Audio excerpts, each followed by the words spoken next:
On the occasion of the National Day of Ukrainian Cinema, Ukrainian participants of Kino Guarimba showed their films. We saw courageous and very emotional works that made us understand how these women are using culture to resist the Russian invasion.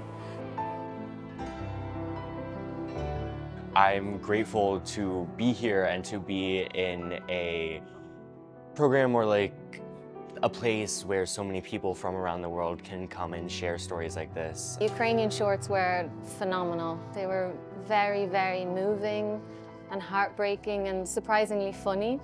But I was absolutely blown away.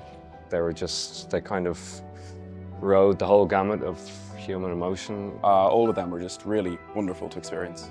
Maybe more so surprised at how the Ukrainians are so able to find creativity or joy despite the tragedy and the horror.